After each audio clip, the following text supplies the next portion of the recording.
Okay, today I have a 1974 Smith Corona Galaxie 12. This one is manual return, and we've repainted it. This is not the original color. This portion was not repainted, but you can see how it's been discolored over time. It used to be probably what they called the Star Mist Blue, but it has discolored quite a bit, and so we just painted it yellow. But it has just a fun feel to it. It looks and it feels very retro. So let's take a look at how to use a Galaxie 12. And these are usually pretty good for those of you who are beginners to the typewriter world and you just need a good budget typewriter to have on hand, or you just want one as you kind of venture into this world, because it is addictive. I will say that.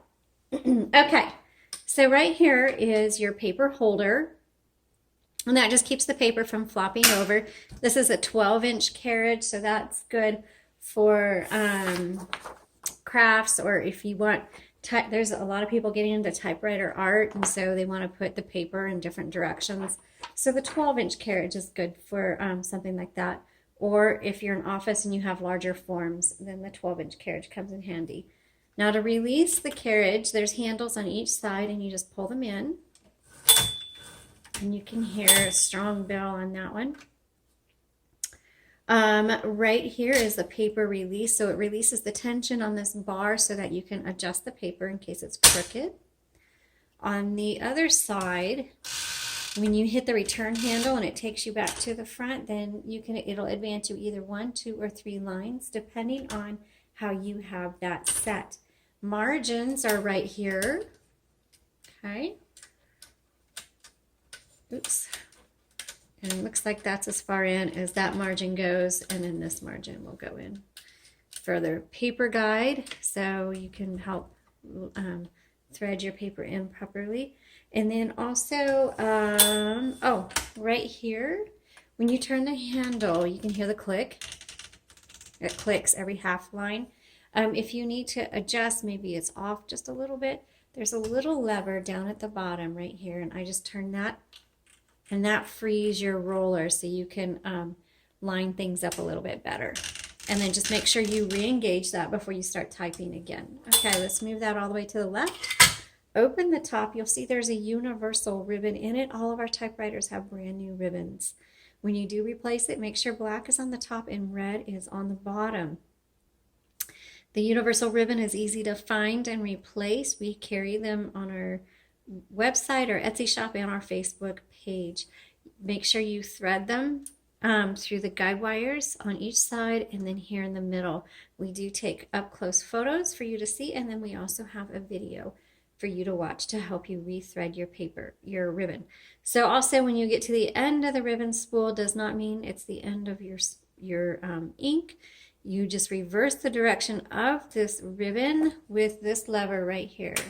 Okay, back and forth. So you should be able to reverse back and forth multiple times. When I say multiple, I'm talking like 20, 30, 40 times, 50 times, reversing that direction before you use up all the ink. All right. Okay, LMH, this just determines how hard that type bar is going to strike your paper, making the characters lighter or darker. Color selector is right here. And then here's your tab is in the middle. You can set it or clear it right here. So we can go back right here and say 1, 2, 3, 4, 5. Let's set the tab. Let's go back and see if that worked. Sure did. Okay. And then down here is space bar and then power space. And we're going to see, okay, that does work. Not always power spaces work. Sometimes what it does is release the carriage, and that carriage will go flying. So I never put drinks or anything breakable anywhere near the carriage of a typewriter. Okay, let's go ahead and do some typing.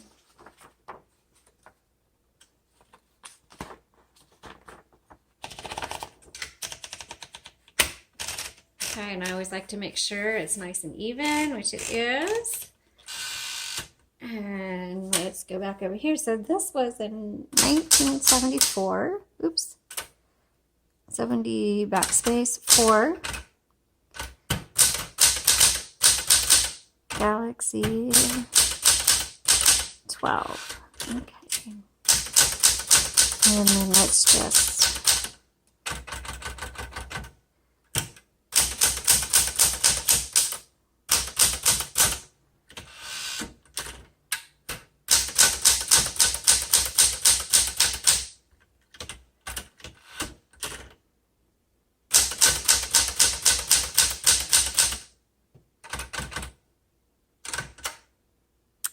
backspace works. I was going to see what the next tab was. Let's set the tab right here.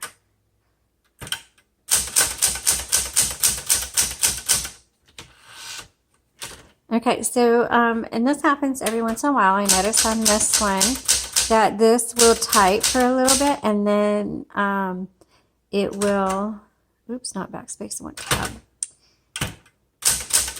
It will skip a character every once in a while. That does happen sometimes. We are not at the point where we can repair something like that always. So just know that this one is just going to be, this would be great for kids. But let's keep typing and see how, if there's a pattern to it.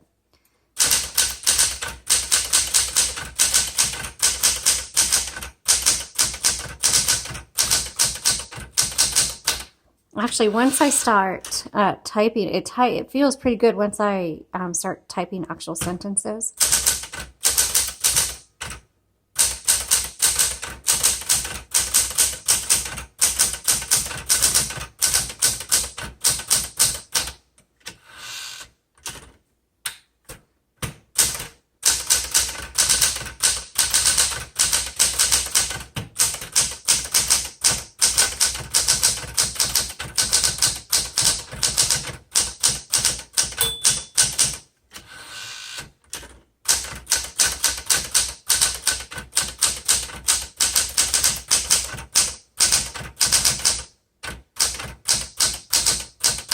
So when I was typing the sentences, it typed very well. And I cannot figure out the pattern for when it skips. So you'll see it skipped here and here, but then it didn't skip again till here or here. And then it didn't skip again till right here and here. So it's intermittent. So this obviously is not something that you're going to want to use if you're going to be turning in a paper for school or a manuscript, or you're going to be giving it out. But if it's journaling for yourself, or you don't mind writing a letter to somebody and it skips every once in a while, or for kids or casual writing, your own purposes, then this typewriter is going to be just fine, as long as you know that it has that quirk to it. So if you want to know more, please visit the link in the description below. This will be a good budget typewriter. Again, it's going to be good for beginners because even though it's not perfect, it does work well. It actually, when I was typing it, it felt really good. It's just going to skip every once in a while. So as long as you know that. Thanks so much for watching. I hope you enjoyed it. Please subscribe to our channel and have a blessed day.